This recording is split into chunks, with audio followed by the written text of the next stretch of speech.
வணக்கம். இப்ப நான் எங்க வந்திருக்கேன்னா, கியூபெக் சிட்டிக்கு வந்திருக்கேன். மான்ட்ரியல்லேருந்து 3 ஹவர்ஸ் டிரைவ் பண்ணி இந்த ஊருக்கு வந்திருக்கேன். இந்த ஊருக்கு ஏன் வந்தேன்னா நெறைய பேர் சொல்லியிருக்காங்க, "இந்த ஊருக்கு நீ போய் பாரு. அப்படியே இந்த யூரோப் கல்ச்சர் இருக்கு பாத்தியா? யூரோப் ஃபீலிங் உனக்கு குடுக்கும்." நெஜமாலே சொன்ன மாரியே அவனுங்க சொன்ன மாரியே இங்க பார்த்தா அப்படியே யூரோப்பு தாங்க. அந்த ஓல்டு பில்டிங்ஸு, இந்த கடைக, அ நீங்க நார்மலா அந்த தார் ரோடு, சிமெண்ட் ரோடுலாம் பார்க்கவே முடியல. அந்த காலத்தில எப்படி கல் ரோட்ல வச்சு எப்படி மெயின்டெயின் பண்ணியிருப்பாங்களோ, அதே மாரி அந்த கருங்கல் ரோடு சொல்லுவாங்க பார்த்தீங்களா? அதே மாரி இருந்தது. இங்க இருக்க பில்டிங்ஸ்லாம் ஆல்மோஸ்ட் லைக் 17த் செஞ்சுரிலேருந்து அப்படியே மெயின்டெயின் பண்ணிட்டு வராங்க.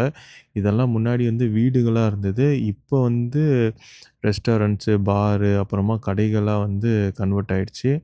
ரொம்ப அழகான சிட்டி. நீங்க கண்டிப்பா மான்ட்ரியல் வந்தீங்கன்னா, அட்லீஸ்ட் ஒரு எக்ஸ்ட்ரா டே போட்டு, இந்த கியூபெக் சிட்டிக்கு விசிட் பண்ணிட்டு போங்க. இங்க பாருங்க இந்த தெருவே ரொம்ப அழகா இருந்தது நடக்கிறதுக்கு.